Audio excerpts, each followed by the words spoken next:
Hello, party people! Welcome What's to up? Tea for Lunch, a weekly show powered by Arcade Studios. Each week, we'll serve you the top stories we're following in social media, entertainment, celebrity, and tech in 15 minutes or less. You can catch the show live on podcast providers and YouTube on Fridays. We're your hosts this week, Harrison.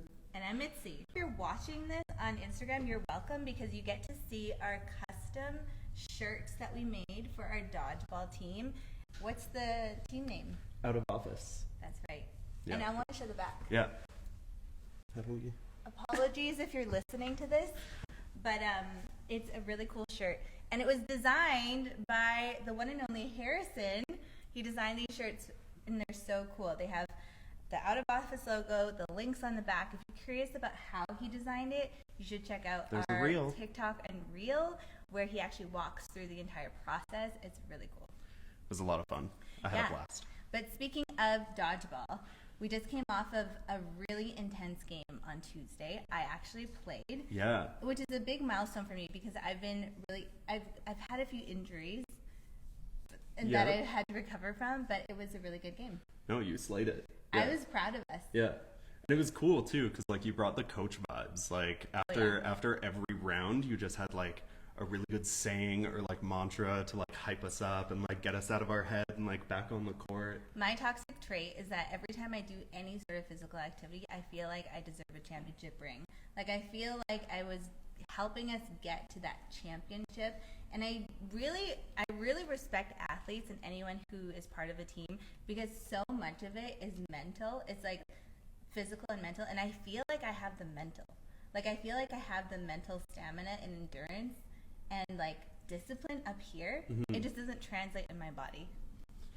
I mean, I don't know. It's finding the balance. Or does it? Wasn't I good? You were good, Thank especially you. that one time. Like, and it's disappointing it didn't count because you were already holding a dodgeball. But Mitzi was holding one, and then one just came like flying, and you caught it in your forearms, and I was like, "You're a natural. You're a natural at this." Which is totally illegal in dodgeball. Everyone who plays dodgeball is like, that's not allowed. But the It's maneuver is cool. The I know. maneuver Thank you for technically that. is cool. Yeah. Thank you for that. Speaking of saying so, you had an epic saying that Oh, yeah, really yeah. inspired the people, and I feel like everyone should hear It's it. one of my favorites. It's if you stay ready, you don't have to get ready. Hey, that is such a good line, and I really feel like it applies to everyday life. Absolutely. Yeah. Just preparation, and then you're just always on. That's how I feel about this show, to be honest. I feel like I stay ready so I don't have to get ready. That's it. And speaking of, we have a great show. We have some good stories, so should we get into it? Let's do it. Okay, first one this week, we got to talk about the Grammys.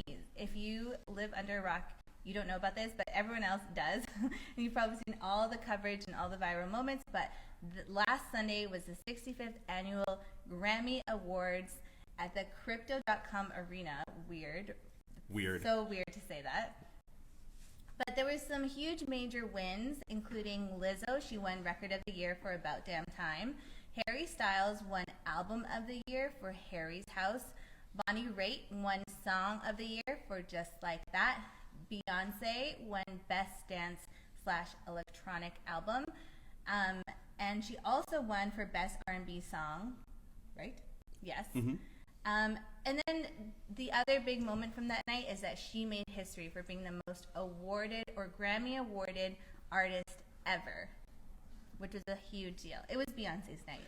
And that's the thing. It's like, who else other than Beyonce is like deserving of like that kind of historic title, in my opinion? Like, You know what else she deserves? Record of the Year.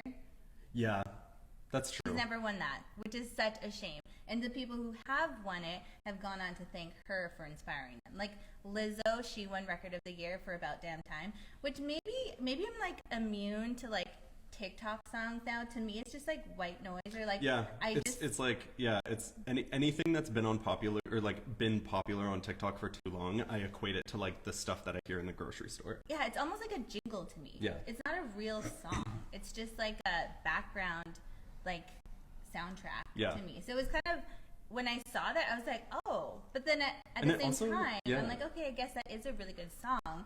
I just don't equate it as a good It also feels like it's been out for a really long time, so I was like surprised to see it even nominated, because I was like, I feel like that song just fell into the limbo of like pop music that came out between like 2018 and now, and it's all just like floating in the same atmosphere. Totally. One thing I will say about the Grammys compared to other award ceremonies is that they really take into consideration how the public feels about a song. Unlike the Academy Awards, which is just around the corner, and literally only movies that are nominated in the Academy Awards are ones that like most people actually don't like. So it's like very much like critics' choice. You might hate this movie, but here's why it's the best one of the year. While the Grammys is like the song that you hear over and over and over again often gets awarded. It's true. I mean, I have my own issues with the Grammys just because I feel like some acts that were nominated that got snubbed in certain categories, I'm like, is this a popularity contest? Or like, is this like, it feels like in some categories, I'm like, okay, you rightfully gave it to the artist that, you know, like kind of universal opinion made the best piece of work.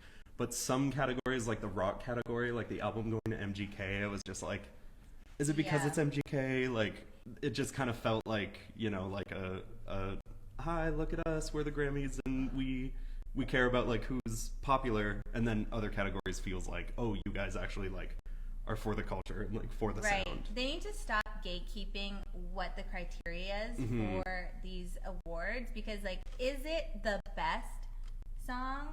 And like, who decides what the best song is? Like the Academy Awards, they decide like the best movie in their opinion, and it's very much like critics in the Academy or like peer reviewed and all that stuff. But for the Grammys, is it the best song, or is it like the song that defines the year? Totally. You know, because those are very two different things. Yeah. But yeah, I think that I also have to consider that all award shows are like an entertainment show. So it's in the best interest to have these viral moments and all the celebrities come up and accept awards. So I do have to remember that. Yeah. The thing I really also appreciate about the Grammys is that they're sitting, all these celebrities were sitting in these tiny, tiny tables next to each other, literally like physically rubbing shoulders with other people. And I also love that a lot of the seat fillers who were present that night and had to sit at tables with like J-Lo and Ben Affleck, they're coming out on TikTok and sharing what their like experience that night was, which is amazing. So thank God for TikTok for giving us like more access and insight to what actually happened. I love TikTok. It is like, I didn't expect to still be learning so much post school, and then I open TikTok and I'm like, I'm learning so much about the world, like both stuff that's important and then stuff that's just funny and stuff that's pop culture. And I feel like TikTok is just like this ever-growing encyclopedia of like past, present, and future. Yeah, for me it's a pop culture encyclopedia. But it's funny because I saw TikTok with the seat fillers who were sitting at the table with Ben Affleck and J-Lo. And apparently J-Lo saw that Ben Affleck was getting memed during the show, and she showed it to him, and he was kind of like, oh, not this shit again. Like, he was kind of like rolling his eyes like, the internet, those people are so silly. We gotta let Ben be on the meme front. Like, he's been so memed with like the smoking photos and stuff. It's like, we just gotta let him. But he's so unbothered by it. Like, he does not care. He like continues on his business. He didn't even like perk up and like start smiling. Like, if that was me, I'd like course correct a little bit and be like, oh, maybe I should look like I'm actually having a good time. He's just like, whatever. Yeah, I feel like I'd be like him. Like, I'd just be like, ugh, content again. You can't really win. Exactly. Okay, let's move on to the next story here. So, next up, Instagram may be taking a page out of Twitter's book and adding paid verification to the app. New references found in Instagram's code by developer and reverse engineer Alessandro Paluzzi suggest the company could be developing a paid verification feature. The code snippets found reference explicitly to a paid blue badge and a new subscription product. The same reference also appears in the latest build of the Facebook app, so paid verification could be coming to Facebook as well. Alessandro spotted a number of new Instagram features before they launched, including the in-app scheduling tool that launched in November and the newer QR code sharing features. I think this is really interesting. Either Instagram is gonna, kind of take this concept of paid verification a step further and really do it well, or we're just kind of gonna see history repeat itself. What do you think? I think Adam Mosseri needs to get on his alive ASAP and just say, hey, we hear you, and don't worry, we're not doing this. Yeah. If they did paid verification, like, we would not be okay. It would just be such a dumpster fire, the way Twitter just like was pure chaos. Like, we need Still some is pure chaos. yeah, we need some regulation with this kind of thing, especially when it comes to brands. And I don't know if you did or didn't see what happened on TikTok, or sorry, on Twitter when that happened, is lots of people would pay for the verification check mark and then change their handle to whatever company they wanted. It was corporate catfishing. Yeah. Totally. And there was someone who did that to a pharmaceutical company, and then they tweeted that insulin was going to be free, which caused, chaos. So there needs to be some regulation, and I think Instagram should be quick on the pulse. They are quick on the pulse for a lot of things. Like, That's true. Kim Kardashian posted that she wanted Twitter or Instagram to stay Instagram and allow her to share photos and not try to be like TikTok. And then Adam Mosseri did a live literally the next day. Yeah, like, I feel like Instagram does a good job. I'll give credit to Adam where credit's due. Like, I feel like he does a good job of making sure that, like, the voices of the platform users are heard, where I feel like Twitter is just kind of all of us, like, 50 feet below Elon standing on his tower telling us, like, what he wants to do with the company. Right. So, like, I do kind of lean more towards the optimism of, like, I feel if paid verification is going to become a thing for Instagram and Facebook, I think it's something that Meta is going to do well, because we were able to all see in real time how, poor planning and poor execution really affected Twitter. So. And Meta is still a publicly traded company, so It's in their best interest to listen to the shareholders, while Twitter is privately, like, owned. So yes. It's different.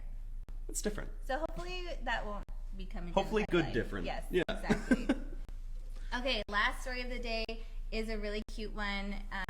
Alison Brie and Dave Franco pulled an interesting stunt to promote their upcoming rom-com. Ahead of the release of the trailer for their new movie, Somebody I Used to Know, which the couple actually co-wrote, Alison Brie and Dave Franco shared adorable pieces of audio captured in 2013. The audio recording from when they first met 10 years ago, it actually shows drunk Alison expressing her love for Franco. And in the video, Franco says, "I saved it on my phone as Alison drunk." The married couple has been working on their movie and noting that they're also huge romantic comedy fans. And this is just like such a cute stunt. Yeah. I'm all for celebrities sharing like a less polished version of themselves when they're promoting their projects. And like, it's so relatable too. Who doesn't have a voice note of their significant other expressing their love after a drunken night? Yeah. Like, it's so cute. And one thing that I really like about it too is, especially as we're kind of moving away, like, as consumers of entertainment and media, like, as we're moving away from like really polished influencers, like, we're kind of also pivoting to, wanting that more from like celebrities as well. So I agree with, like, more celebrities need to kind of outwardly show like a little bit of like authenticity every now and then, and just kind of like vulnerability too. And I think one thing that's really cool about them working together on this movie is the fact that, so much personal moments probably happen behind the scenes of them just exploring this creativity to build this film, and also just like new facets of their relationship, and to share some of that with us, it feels like they're sharing more than just the finished product. Like, I feel like we get a little bit of, this kind of real raw moment between the two of them. Totally. And like, celebrities think when they're going on social and promoting stuff that we want these like really polished versions of themselves, but what we actually want is like the everyday real stuff, especially right now. And the more chaotic, the better. So like, I want to see like Mariah Carey, like what does the songs that she sings in the shower, what do they sound like? And like, I don't know, I can't think of any other ones, but like, I just want these like chaotic random moments. So I think this is such a smart way to market their upcoming movie. And if you haven't listened or seen this video, you should go check it out. I also could be a total sucker and they could be manufacturing this moment, but I still think it's smart marketing. So totally. Kudos to them. Well, that's our show. That is. Yeah. Now that we've wet your palate, go eat something more substantial. Cheers. Cheers.